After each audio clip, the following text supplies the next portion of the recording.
호세아 12장 7절로 14절까지 말씀 우리 한 목소리로 합독하도록 하겠습니다. 그는 상인이라 손에 거짓 저울을 가지고 속이기를 좋아하는도다. 에브라임이 말하기를 나는 실로 부자라 내가 재물을 얻었는데 내가 수고한 모든 것 중에서 죄라 할 만한 불의를 내게서 찾아낼 자 없으리라 하거니와 내가 애굽 땅에 있을 때부터 나는 내 하나님 여호와니라. 내가 너로 다시 장막에 거주하게 하기를 명절날에 하던 것 같게 하리라. 내가 여러 선지자에게 말하였고 이상을 많이 보였으며 선지자들을 통하여 비유를 베풀었노라. 길르앗은 불의한 것이냐? 과연 그러하다. 그들은 거짓되도다. 길갈에서는 무리가 수송아지로 제사를 드리며 그 제단은 바디랑에 쌓인 돌무더기 같도다. 야곱이 아람의 들로 도망하였으며 이스라엘이 아내를 얻기 위하여 사람을 섬기며 아내를 얻기 위하여 양을 쳤고 여호와께서는 한 선지자로 이스라엘을 애굽에서 인도하여 내셨고 이스라엘이 한 선지자로 보호받았거늘 에브라임이 경노하게 함이 극심하였으니 그의 주께서 그의 피로 그의 위에 머물러 있게 하시며 그의 수치를 그에게 돌리시리라. 아멘. 이스라엘을 향한 말씀이 계속해서 이어지고 있습니다. 7절을 보시면 하나님께서 이스라엘을 향해서 상인이라고 부르십니다. 이 상인이라는 단어의 히브리어 원어를 보시면 케나안이라는 히브리어 원어입니다. 발음이 가나안이랑 닮아 있지 않습니까?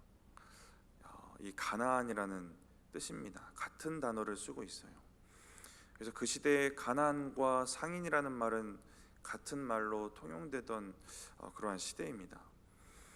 이스라엘을 가나안이라고 부르시는 것을 우리가 주목해서 볼 필요가 있습니다. 우리가 이 부분을 우리의 마음에 심각하게 받을 필요가 있습니다. 하나님께서 우리를 어떻게 부르고 계시는가? 우리의 모습이 가나안의 모습을 여전히 갖고 있을 때에 우리를 가나안으로 부르실 수도 있는 것입니다. 가나안은 진멸의 대상입니다. 그런데 이스라엘이 그들과 구별되지 않을 정도로 죄를 짓고 있고 우상을 섬기고 그렇게 타락해 있다라는 것입니다. 7절에 보시면 거짓 저울을 가지고 속이기를 좋아한다라고 하였습니다. 자기 이익을 위해서 남을 속이는 방법을 택하고 그렇게 하나님 없이 살아가고 있습니다. 병들어 있는 것이 무엇이냐면 그들의 관점과 세상을 살아가는 가치관이 당연히 병들어 있습니다. 하나님을 모르고 하나님을 향한 믿음이 변질되었기 때문에 그렇습니다. 특히 이 7절의 거짓 저울은 하나님께서 싫어하시는 것 중에 하나입니다. 그래서 잠언 11장 1절에 보시면 속이는 저울은 여호와께서 미워하시나 공평한 주는 그가 기뻐하시느니라 라는 말씀이 있습니다. 근데 이스라엘은 하나님이 이렇게 싫어하시는 상태가 되어버린 것입니다. 그래서 우리가 이 말씀을 통해 돌아보는 것은 하나님이 바라보시는 저와 여러분의 상태는 어떠한가입니다. 저와 여러분도 이스라엘과 같이 하나님의 백성입니다. 그리고 저와 여러분이 살아가는 이 땅도 가나안과 닮아 있습니다. 그대로 두면 이제 멸망당할 땅이고 온갖 불의와 거짓이 가득한 땅입니다. 근데 하나님 동일하게 우리가 이 땅 가운데 하나님의 백성으로 구별되어서 정직하고 또 진실하게 살기를 원하시는 것입니다. 그렇다면 이 땅을 살아가는 저와 여러분의 가치관은 어떠한가? 하나님께서 너는 가나안이다 라고 부르실 만한 부분이 없을까 하는 부분들을 돌아보아야 하는 것입니다. 나의 상태가 하나님이 싫어하시는 상태가 되어버리진 않았는지 우리가 돌아보는 것입니다. 우리 안에 남아있는 가나안들을 우리가 돌아보고 돌이켜야 한다라는 것입니다. 세상 사람들과 구별되지 않는 저와 여러분의 거짓된 모습들이 남아있을 수 있다라는 것입니다. 우리가 이렇게 우리 안에 남아있는 세상의 가치관들을 민감하게 직시하여야 한다라는 것인데 이렇게 우리의 모습을 진실하고 명확하게 바라보기 위해서는 7절의 이스라엘을 향해 그렇게 말씀하시는 하나님의 이 마음을 우리가 기억할 필요가 있습니다. 하나님께서 이렇게 말씀하시는 이유, 이 12장 전체적으로 거짓되다 라고 이들을 바라보시면서 오늘은 상인이라고까지 가나안 같다라고까지 말씀하시는 이 하나님의 마음을 우리가 기억할 필요가 있습니다. 이 하나님의 마음은 가나안을 이스라엘에게 허락하셨던 그 하나님의 마음입니다. 그 마음에는 기대가 있었을 거예요. 그런데 이 기대가 배신으로 돌아옵니다. 하나님은 가나안을 허락하셨을 때 이스라엘이 그 가운데 정직하고 진실하게 하나님의 백성의 모습으로 구별되어 살기를 기대하셨을 것입니다. 가나안에 들어가서 가나안처럼 변질되라라고 하시진 않았을 거예요. 이스라엘이 가나안에 들어왔을 때에 가나안을 하나님의 나라로 이들이 변화시키기를 기대하셨을 것입니다. 그 땅 가운데 하나님의 나라를 세워가기를 기대하셨을 거예요. 그런데 이들을 바라보는 하나님의 마음 가운데 실망과 배신감이 생기시는 것입니다. 하나님의 백성으로서의 이 구별됨도 없고 거짓된 방법으로 자기의 이익을 채우고 살고 있는 것입니다. 이 모습들이 전체적으로 가나안과 너무나도 닮아 있는 것입니다. 가나안의 이 모습들과 별반 다를 것이 없는 것입니다. 그런데 우리를 구원하시고 가나안과 같은 이 땅에 살게 하신 하나님의 마음도 동일하실 것입니다. 기대를 품고 계신 것입니다. 이 땅에서 살아가는 우리에게 하나님의 백성의 모습을 기대하고 계신 것입니다. 그래서 이 땅 가운데 구별되어 이 땅을 변화시키기를 원하시는 것입니다. 그러니까 이처럼 기대하시는 하나님의 마음을 우리가 기억하고 또 하나님이 우리가 살아가게 하신 이 땅의 터전 가나안과 같은 이 땅에서 우리가 어떻게 살아가고 있는가를 우리가 돌아보아야 하는 것입니다. 이 7절을 통해 보았을 때 이스라엘은 정체성을 잃었습니다. 그래서 무엇보다 중요한 것은 그렇게 정체성을 잃은 그 이스라엘을 하나님이 그렇게 바라보신다라는 것입니다. 그리고 그렇게 부르고 계신다라는 것입니다. 이 땅을 살아가는 저와 여러분의 정체성은 어떠한가를 우리가 스스로 되물어야 하는 것입니다. 이 땅 가운데 살아가는 삶이 하나님이 기대하시는 모습과 동일할까를 돌아보는 것입니다. 여러분은 이스라엘입니까? 가나안입니까? 하나님 앞에서 우리가 스스로 물어보아야 하는 것입니다. 이어지는 8절에 보시면 이들이 얼마나 병들어 있는지 나옵니다. 우리 8절 말씀 같이 한번 읽어보겠습니다. 에브라임이 말하기를 나는 실로 부자라 내가 재물을 얻었는데 내가 수고한 모든 것 중에서 죄라 할 만한 불의를 내게서 찾아낼 자 없으리라 하거니와.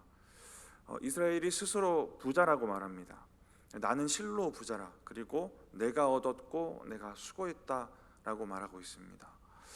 나는이라고 말하고 있고 내가라고 말하고 있고 또 내가라고 말하고 있습니다. 자기의 노력으로 얻은 것이라는 이 착각에 빠져서 살고 있는 모습이 호세아서 전체적으로 이 호세아의 이야기를 통해 흐르고 있습니다. 하나님의 은혜를 기억하지 못합니다. 그래서 우리가 설교 가운데 자주 듣게 되는 것이 이스라엘의 배은망덕입니다. 그래서 오히려 2장에 보시면 하나님이 주신 풍요로운 것으로 우상을 섬기고 있는 그러한 죄를 범하고 있는 모습을 우리가 볼 수 있습니다.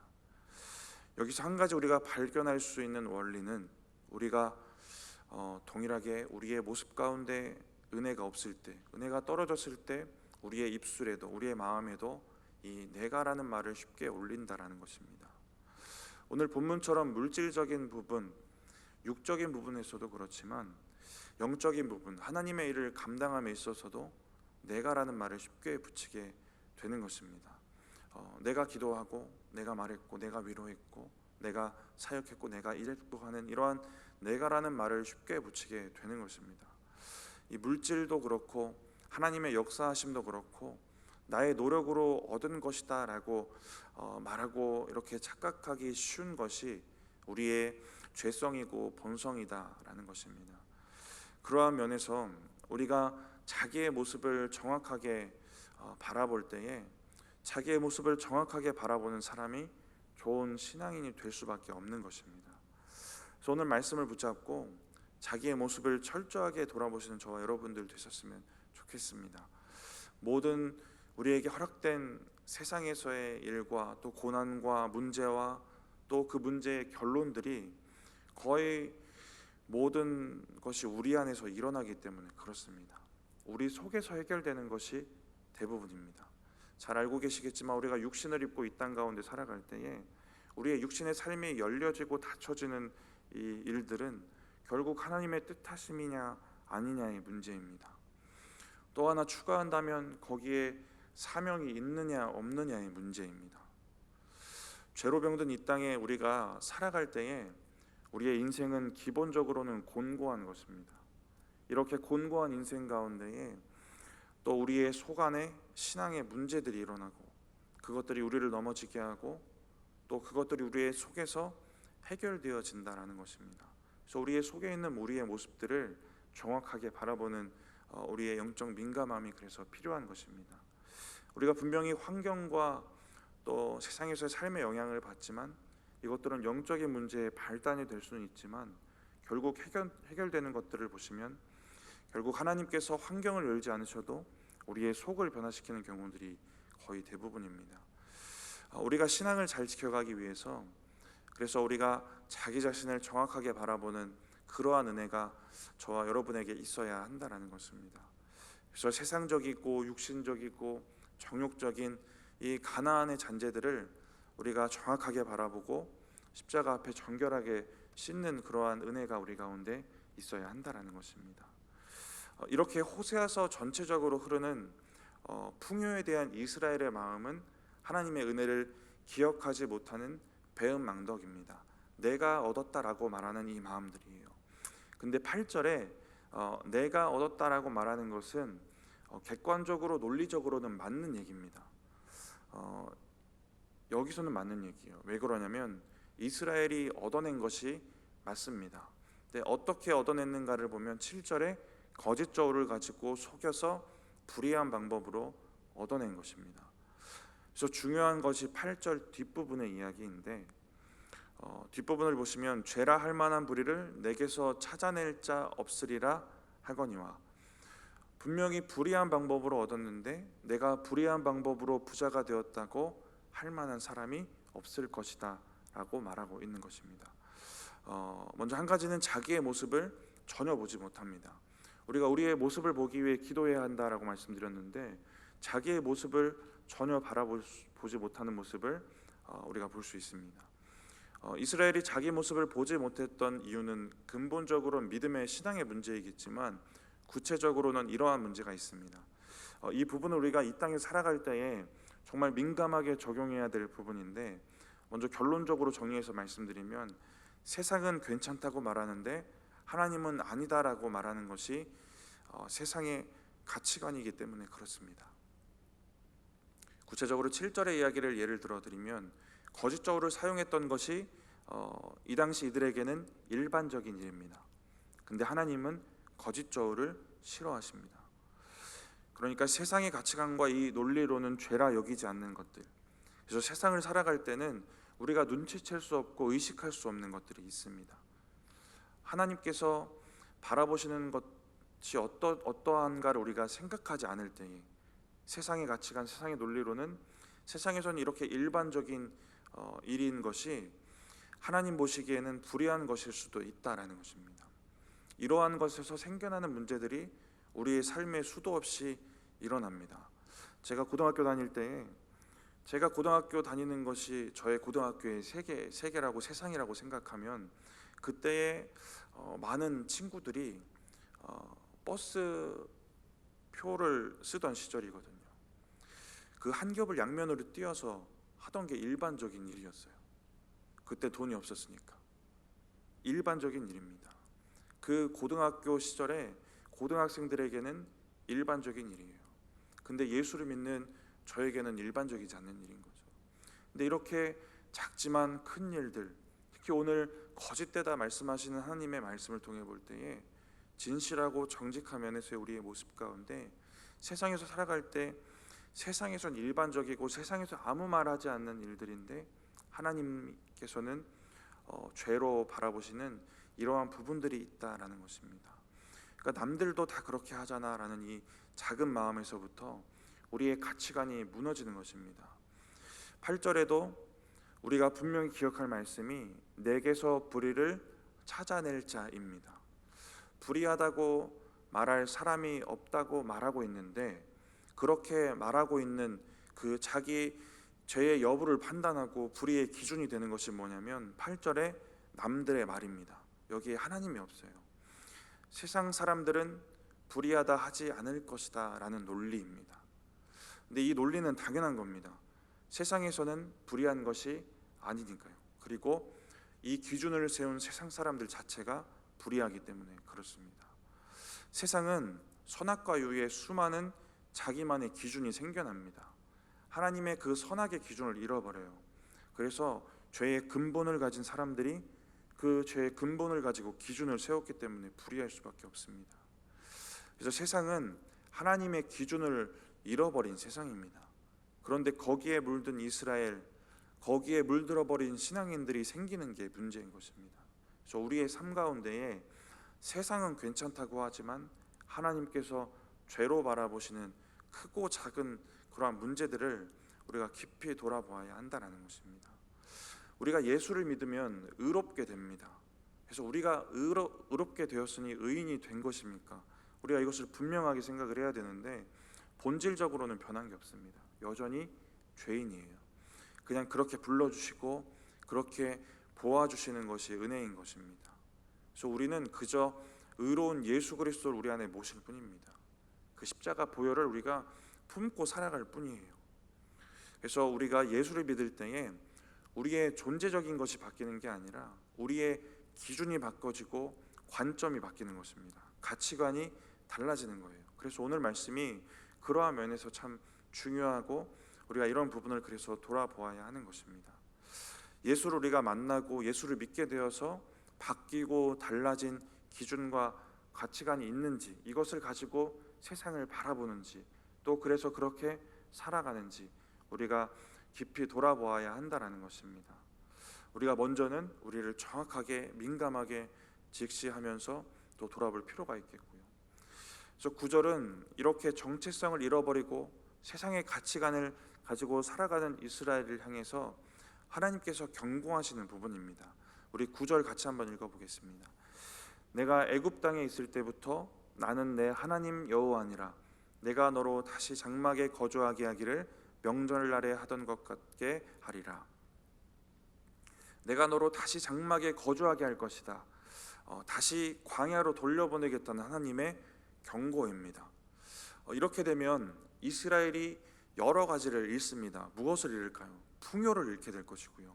이들이 가진 우상도 잃게 됩니다. 그 중요한 것은 이스라엘이라는 국가가 무너지게 됩니다. 하나님께서 이스라엘을 세우신 것이 얼마나 중요한 것입니까? 하나님의 언약입니다. 근데 무엇보다 중요하게 잃어버리는 것이 있다면 하나님을 잃어버리는 것입니다. 하나님이 떠나시는 것. 근데 우리가 9절 말씀을 통해서도 호세아서 전체적으로 흐르고 있는 건데, 하나님의 애타는 마음이랑 하나님의 사랑하심이랑 심판하심이에요. 이 두 가지 하나님의 성품이 흘러갑니다. 근데 9절 한 구절에도 이 동일한 하나님의 두 가지 모습이 드러나는데, 앞부분을 보시면 그래서 이렇게 얘기를 하십니다. 애굽에 있을 때부터 나는 너의 하나님이었다. 이것을 기억하라라는 겁니다. 그 은혜를 기억하라는 하나님의 마음이에요. 하나님은 이스라엘이 이러한 하나님의 은혜를 기억하고 돌아오기를 바라시는 것입니다.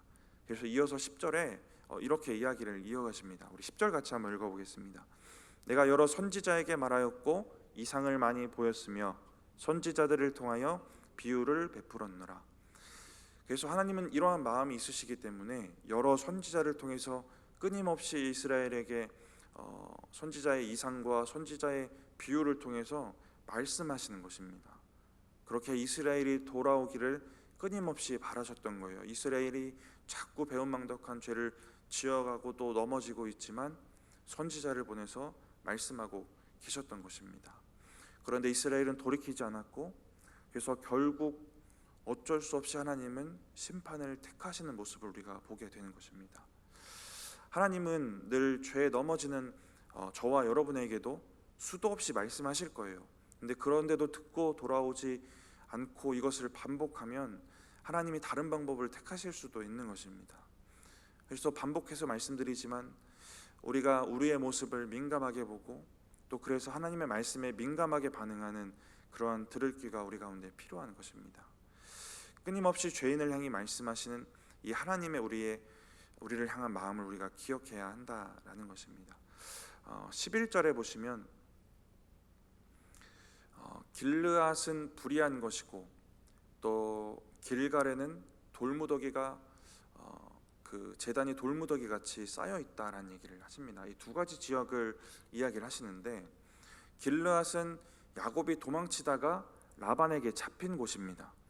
그러니까 야곱이 여전히 남아있는 세상의 가치관으로 이익을 챙겨서 살아가려고 하다가 삼촌에게 잡혔던 곳입니다. 이 이야기를 통해 이스라엘에게 하시는 이야기는 너희도 그와 같이 변화되지 않고 여전히 옛사람의 모습으로 가나안의 가치관으로 야곱처럼 살고 있구나라는 것입니다. 또 두 번째 나오는 이 길갈이라는 지역은 호세아서에서 우리가 반복적으로 보게 되는 것이고 이스라엘의 죄악의 중심으로 하나님께서 이야기하시는 곳입니다.